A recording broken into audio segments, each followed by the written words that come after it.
Being a woman in Japan's male-dominated politics is a struggle Karen Makishima knows too well.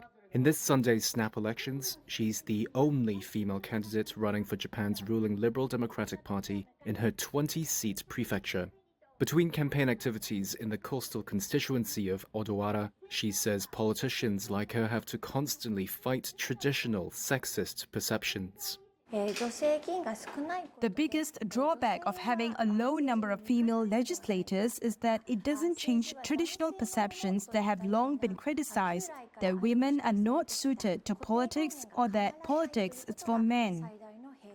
A record fifth of all election candidates this month are women, but Japan still has one of the widest gender gaps among lawmakers in the democratic world. Just 10% of its lower house lawmakers are women. That compares to an average of 30% in other G7 nations. Still, Makishima won her seat by a large margin in 2021 and remains hopeful for broader change. I think there has been a long-standing perception that we need candidates and politicians who are focused on politics 24 hours a day, 365 days a year, with very little room for other opinions for a very long time. However, we are embracing more different views on what politics should be like, so the candidates are also becoming more diverse. I think we are in such a transitional period. Japan has set a goal to have women take up 35% of lower house seats by 2025. It's a target the LDP and other parties will likely fail to hit. In Sunday's polls, only 16% of the LDP's candidates are women. Last year, the LDP promised to boost its own female representation in the lower house to 30% by 2033. Critics, such as the former defense chief Tomomi Inada, say the party needs more concrete measures, like a gender quota system.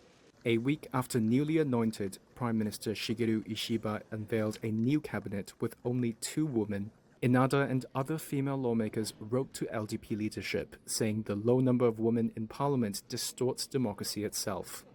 Emma Dalton is a senior lecturer at Australia's La Trobe University who studies gender inequality in Japan. She blames the LDP's dominance ever since the end of the Second World War. Although the LDP is, because it's been in power so long, it's become this whole beast of its own. It's a catch-all political party, but it does represent a certain sector of the population, and that is an elite strata of men from certain families, from certain universities. There's no diversity, very little diversity in that political party. So I think, and lots of people have pointed this out, I'm not the only one saying it, that the LDP's dominance is really key to why there are so few women in politics, and they're dominant not just at the national level. In an emailed response to Reuters' questions, the LDP said it has no plans to implement measures like a gender quota. It also says it has limited scope to add female candidates in the election because many of its seats were held by incumbents. A government report in 2021 also highlighted other issues women in politics face: gender stereotypes, difficulties balancing other commitments such as raising children, and harassment.